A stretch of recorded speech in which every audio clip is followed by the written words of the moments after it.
The time has begun to start, and we would like to set a standard right from the get-go that we'll start on time, except when we don't. But the desire is to start on time, okay? I appreciate that. A quorum is present. The committee meets today pursuant to notice. Thank you, everyone, for attending the Education and Workforce Committee and its organizing meeting. Ranking Member Scott, who I call a friend. I can do that, can't I? Yeah. I appreciate that, because I consider him a good friend. And all of our returning members, as well as new members on this committee. I'm excited to work with all of you. I appreciate the fact that the majority of you wanted to be on this committee. It is, in my mind, and I believe Representative Scott's mind, an A committee, especially in the time and age in which we live right now, where education and workforce come together in such a needy way. We have challenges in our world today in keeping ahead of the game unlike any other time in history. So this is a time to work together, and I'm excited to work with all of you. I'll make an opening statement followed by the ranking member, and without objection, I ask that any other members wishing to make an opening statement submit them for the record. I recognize myself now for the opening statement. Ranking Member Scott and I look forward to continuing this committee's legacy of being able to disagree without being disagreeable. And at that point, I guess what I want to make clear is that I want firm, full-throated debate to go on this committee whenever it's necessary.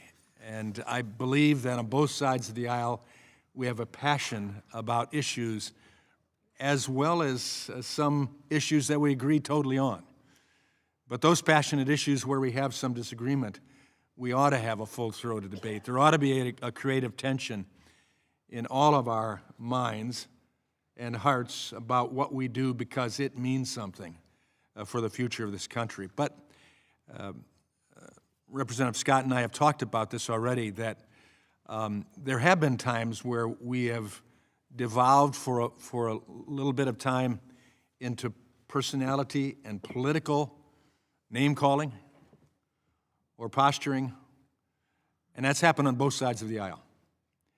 And I, to my best ability, am going to try to ascertain when we have crossed that line, and if we hear the gavel go down, is for that purpose, to say, hey, let's get back to the issue at hand.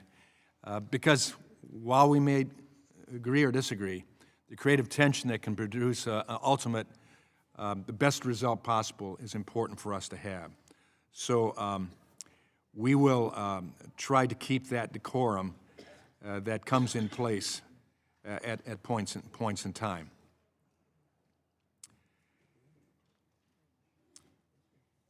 Out of the gate, the committee will work, I believe, to advance the administration's agenda.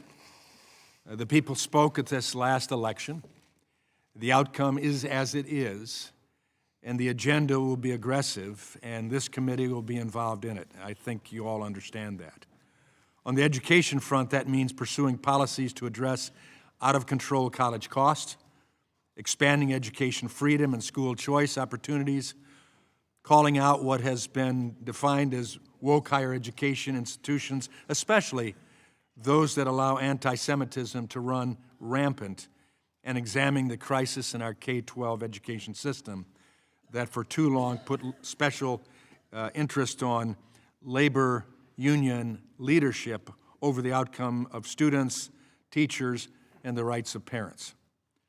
In the workforce space, the Biden-Harris administration, I believe, has put American entrepreneurs at times on the chopping block, which threatened economic opportunities for hardworking Americans. Instead of policies that benefit trial lawyers and labor union leadership special interests, we will pursue legislation that unleashes ingenuity and entrepreneurial spirit of the American workforce. In order to do that, we must bolster policies that support multiple pathways to success. Bottom line, we want students, workers, job creators, all to have the skills they need to be competitive in the 21st century. That's a high calling of this committee. More than 150 million Americans have employer-sponsored health insurance, or ESI, which falls squarely under this committee's jurisdiction. ESI is at the forefront of creating innovative and market-based solutions that expand affordable health coverage for American families. The committee will continue to fight for proven solutions to drive down health care costs, like the Association Health Plans Act, as well as legislation that improves billing and coverage transparency for employers, like the policies that were incorporated into the Lower Costs, More Transparency Act. I look forward to the next 2 years together, and to everyone on this committee. While there are many challenges ahead of us, there are just as many opportunities. I look forward to leveraging the expertise of this committee's members so we can deliver for the American people. Before turning things over to Ranking Member Scott, I'd like to introduce the new Republican members. I hope they're all here by now, and I think they are. Representative Bob Onder of Missouri. Bob, good to have you. And I know you're passionate about this committee because you told me so. Representative Ryan McKenzie of Pennsylvania. Ryan, good to have you, especially in the labor space with your experience. Representative Michael Baumgartner of Washington State. I don't see him here. It's a longer distance from Washington State to get here. We'll see him soon. And then Representative Mark Harris of North Carolina. Mark, it's good to see you here as well. And it's good to have another pastor on the team, huh? And then Representative Mark Messmer of Indiana. Mark, good to have you with your experience coming from your legislative experience as well. We welcome you to the Education and Workforce Committee. Thank you. With that, I'll yield to the ranking member for his opening remarks. Thank you, Mr. Chairman, and congratulations on being selected as the committee's leader for the next 2 years. And we'd also like to congratulate the outgoing chair, Dr. Fox, on her selection as chair of the Rules Committee. It is a pleasure to welcome members on both sides of the aisle to the committee. I'm particularly excited to see many new faces. On our side, I'd like to acknowledge our new members from Texas, a former member of the Austin City Council, Greg Kassar. From Pennsylvania, a lawyer, former state legislator, Summer Lee. And from New York, state legislator, longtime teacher, John Mannion. As we formally begin our work for the 119th Congress, I'd like to acknowledge the significant progress we made on behalf of students, workers, and families under the Biden-Harris administration. In the last 4 years, we have added 16.6 million jobs to the economy, setting the record for any president in a 4-year term, and in fact, more than any Republican president, whether they served 4 or 8 years. The Biden-Harris administration also reduced unemployment to historic lows, saved over 1 million workers' pensions, delivered historic funding for education, improved child nutrition, and brought the number of uninsured Americans down to the lowest level ever. In the 119th Congress, I remain committed to working with every member of this committee as we achieve our shared goal of ensuring that everyone across the nation has access to quality education, good-paying jobs, and affordable health care. And we may not always agree on the path of achieving these goals, but we can all agree to work in good faith and use research and evidence to develop policies that will improve the lives of the people we serve. In particular, I'm eager to pick up where we left off at the end of last Congress and finally pass a reauthorization of the Workforce Innovation and Opportunity Act. Our bipartisan, bicameral proposal will help train workers for good-paying jobs and connect employers with highly qualified candidates. It's good for workers, good for employers, and good for the economy, so I hope we can start with that bipartisan initiative.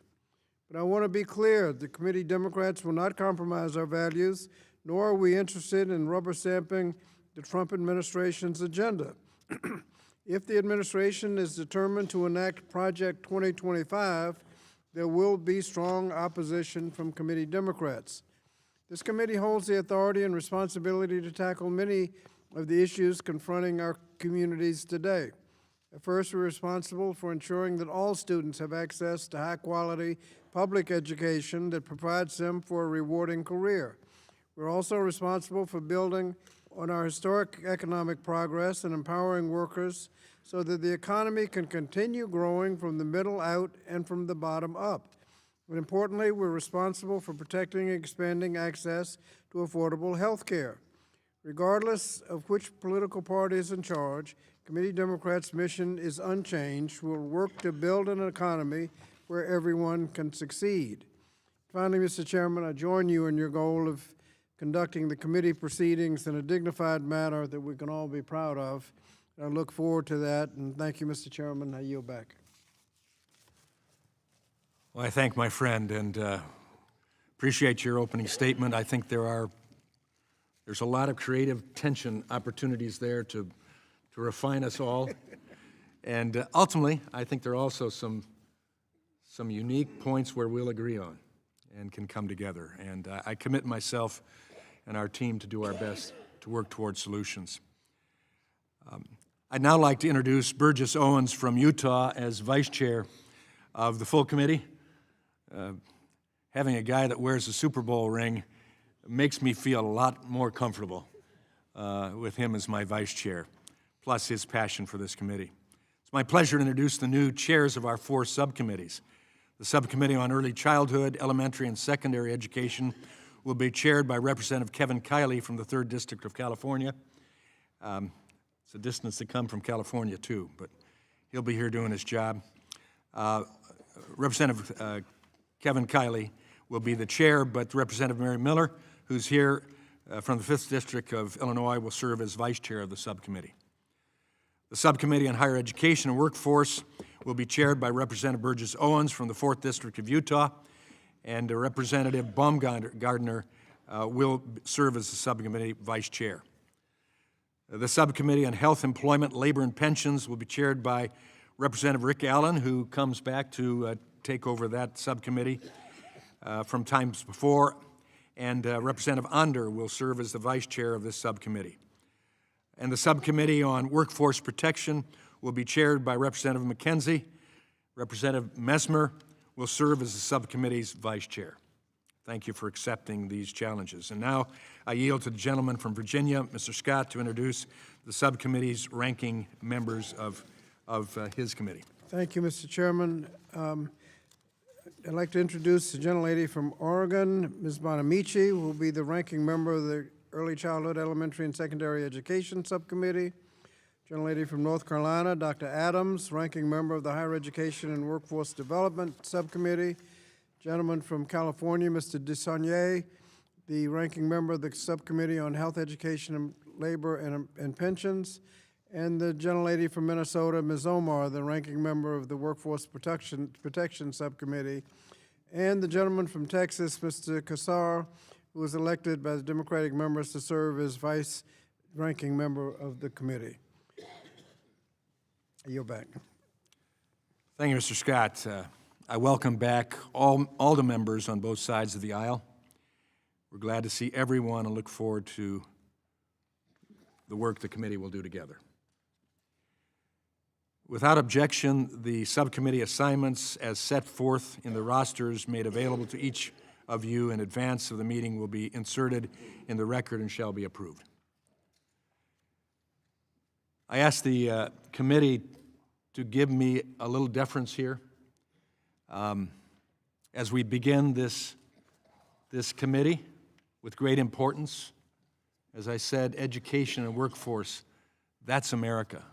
That's what encourages people even to come to come to America, to stay, to work, to invest their lives, their families in America. And I think most of you know me to be a Christian, conservative, and Republican in that order. I hope that offends no one. But being a person of faith, I would like to ask for deference to begin this day alone, as we do every day in the House of Representatives, with a prayer. And today it's a prayer of dedication that comes from my heart. For each of you, as friends and as colleagues, on both sides of the aisle, whether we agree or disagree, vociferously at times, but nonetheless, we are Americans. We love this country. So if you'd allow me this deference in the Judeo-Christian tradition to offer a prayer, I'd like to do that now. Father God, I come to you today in the presence of friends, of colleagues, of people who represent districts, policies, agendas, all of the above. We come from different faiths as well. But God, I pray that you will somehow unite us together for a special purpose this year, Democrats and Republicans, from rural, from suburban, from urban districts, from east to west, and everything in between. I pray that our passion will overflow, but our consideration, our charity, and may I say even our love for each other as colleagues bound in a struggle together for freedom and opportunity, that will do good work this year. I pray that you will bless us with the ability to communicate, and even more so, the willingness and the blessing to listen and to undertake things for the better of this country and for an ultimately a well done. It's in the name of my Savior I pray. Amen. Thank you. Thank you for letting me do that. The committee will now proceed to consideration of the rules for amendment. The committee print of the committee rules was made available to each of you, and without objection, the committee print will be considered as read and open for amendment at any point.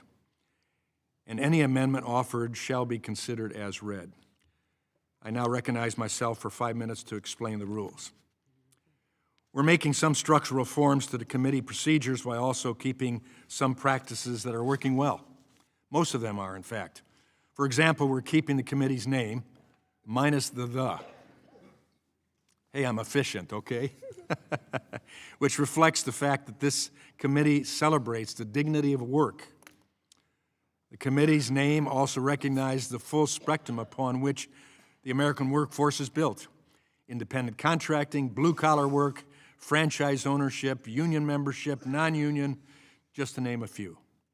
As for changes, the committee will be instituting electronic voting. We're in the process of getting that. So hang tight, it's coming. And I think that'll work with your already busy schedules in other committees, because you've been brought onto other committees because of your character and your ability as well. So that's something we will be working on. This is quite bipartisan. Look at Congressman Norcross, how happy he is. He's always happy. That's a Harley rider for you. Yeah. I look forward to a more effective and efficient process that will help save our members time, but makes us more productive.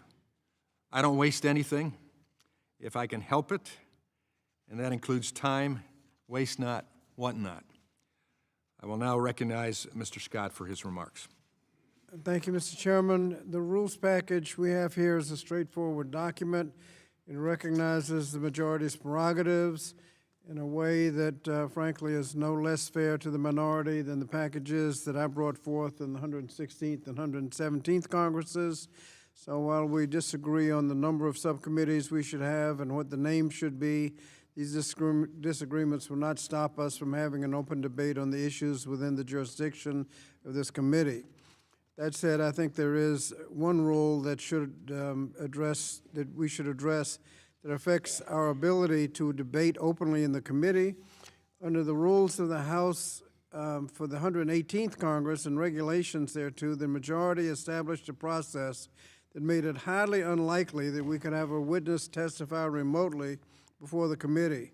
These regulations remain unchanged for this Congress, but I understand the motivation that the Republican majority had in attempting to end all remaining vestiges of how we proceeded when we were in the majority, but all of the different steps we took to limit the transmission of COVID, like allowing witnesses to testify remotely, seemed like one of the few that had obvious benefits above and beyond the pandemic prevention.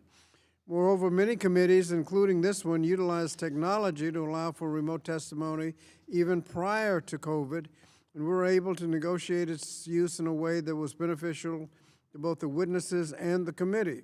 However, by setting an incredibly high standard to justify remote testimony and then creating an elaborate process to approve its use, the 118th House rules made it virtually impossible to utilize remote witnesses.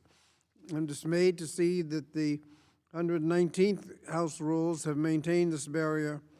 The rules effectively guarantee that remote testimony will be used sparingly, if at all. This change will continue to have profound impact on the fundamental right of the minority to call its witnesses. In the 116th and 117th Congress, the ability to allow witnesses to participate without having to uproot their lives proved beneficial as we heard from a diverse set of witnesses across the country. It isn't hard to imagine that the voices we silenced by not allowing remote testimony included teachers who may not be able to leave the classroom for multiple days to include travel to and from Washington, but could easily testify online for a few hours to provide vital insight to an education hearing. A college student balancing raising a family and going to school may be unable to secure funds to buy a last-minute plane ticket to give us an accurate real-world depiction of the student loan crisis. A disabled worker might find it difficult to navigate travel necessary to make it here to Congress, which itself has not always proven hospitable to disabled individuals, but Zoom makes that those access issues irrelevant. Or a witness may test positive for COVID the day of the hearing, a disease that is still responsible for over 1.5% of all deaths in the United States each week. The COVID positive witness may be healthy enough to testify, but responsible enough not to fly or come to the committee room where we'd all be at high risk, even if they are local. Will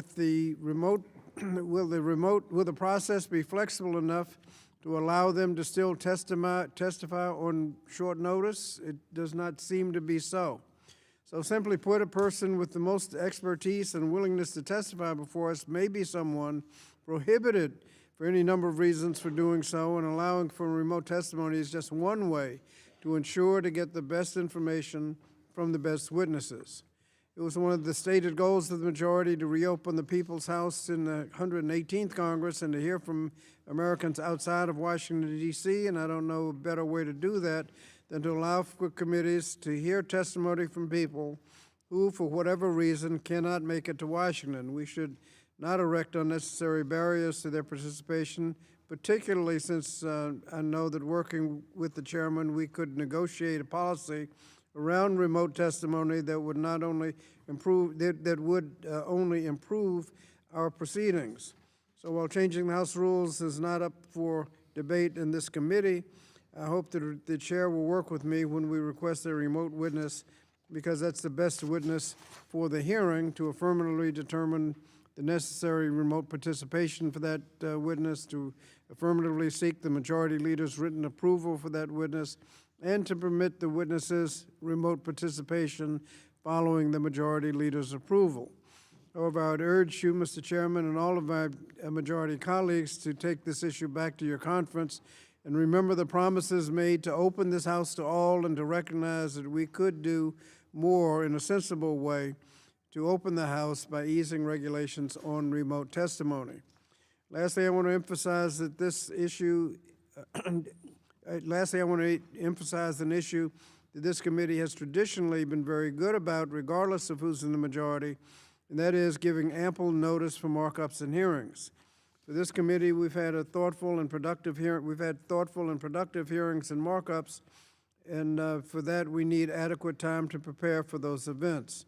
When rules establish minimum notice requirements, the Education Workforce Committee has been the model of comedy, working collaboratively to ensure that all members can do their job effectively by providing additional informal notice beyond that required by the rules, and I hope that practice will continue. So thank you, Mr. Chairman, and I yield back. I thank the ranking member, and we will commit to comedy, ITY. Yes.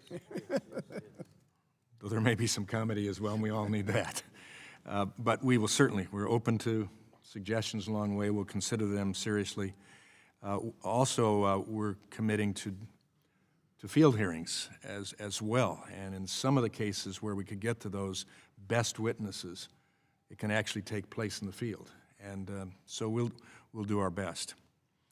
Is there anyone else who seeks recognition? If no member seeks recognition to offer an amendment, then the question is now on the adoption of the committee rules. All those in favor signify by saying aye. Aye. Aye. All opposed by saying no. The ayes appear to have it. The ayes have it. The motion is agreed to. The committee rules are adopted. The chair notes for the record a quorum is present. I ask unanimous consent that staff be authorized to make necessary technical and conforming changes to the committee rules. Without objection, so ordered. The committee will now proceed to the consideration and authorization of the Oversight Plan. The committee print of the Oversight Plan has been provided to each of you, and without objection, the committee print will be considered as read and open for amendment at any point, and any amendment offered shall be considered as read. I now recognize myself for 5 minutes to explain the Oversight Plan. As we first saw in the Trump administration, career bureaucrats have sought to undermine the goals of the president and his cabinet secretaries. We know of cases where bureaucrats have leaked sensitive information or are working with plaintiffs' attorneys to skew court cases against employers. The committee's oversight work recently brought to light how the Employee Benefit Security Administration, EBSA, is abusing its authority to secretly share information with class action law firms. This is a blatant abuse of the law, and our committee will hold EBSA accountable. Other federal agencies should take notice. Where we can provide effective oversight over the rot within the federal bureaucracy, and when necessary, promote additional legal authority to deal with the bureaucratic abuse, we will. The President has made this a priority with the establishment of the Department of Government Efficiency, DOGE, and our committee will work alongside President Trump to hold bad actors within the federal government accountable, and we will do our job as well. I will now recognize Mr. Scott for his remarks. Thank you, Mr. Chairman. Committee Democrats will work to counterbalance our Republican colleagues' proposed oversight plan. The committee should be prioritizing building on the historic progress we've made over the last 4 years. We must also ensure that the Department of Education is doing everything it can to make college more affordable and to reduce the burden of student loans. The Biden-Harris administration fought to provide all of those eligible student loan relief and to generally making paying off loans easier and more affordable. Committee Democrats also remain committed to monitoring how the Every Student Succeeds Act is implemented and help our students get the support they need to succeed. Moreover, we must continue fighting for workers' right to join a union. The labor movement built the middle class, and today unions continue to secure higher wages, better benefits, and safer workplaces for America's workers. The deck seems to always be stacked against the workers interested in organizing, and that's why Democrats will continue working to strengthen federal laws that protect workers' right to organize. The committee Democrats will also work to maintain the separation of church and state as required by our Constitution. This means monitoring not only actions taken by the Biden-Harris administration, but by conducting rigorous review of actions of the incoming administration, which, when last in power, sought to redefine the victim of discrimination to be those who seek to discriminate under the guise of religious freedom. In short, exercising oversight means putting people over politics, not scoring political points, and committee Democrats will continue working to that end. I yield back. I thank the gentleman, and I commit to people over politics. It's there. We agreed on it. All right. Does anyone else seek recognition? The question is now on the adoption of the oversight plan. All in favor signify by saying aye. Aye. Aye. All opposed by saying no. No. The ayes appear to have it. The ayes have it. The motion is agreed to. The oversight plan is adopted. The chair notes for the record a quorum is present without objection. I ask unanimous consent that the staff be authorized to make necessary and technical and conforming changes to the authorization and oversight plan. The last thing I will say as I point above me here, I've had the privilege of serving under George Miller as a chair, and boy, that was a learning experience. I've had the privilege of serving under Chair Bobby Scott. That was a wonderful experience. I've served under the chair of Buck McKeon, John Klein, and most recently, a force of nature, Virginia Fox. And so I've had the opportunity to learn from the best. I count this as a high privilege to chair this committee, this A committee, with impact that the world will experience if we do it in the right way. And so I look forward to this coming term, and let's have at it. Put up our dukes, compete according to market Queensberry rules or whatever else, but do it for the good of the people. Without further business, the committee stands adjourned.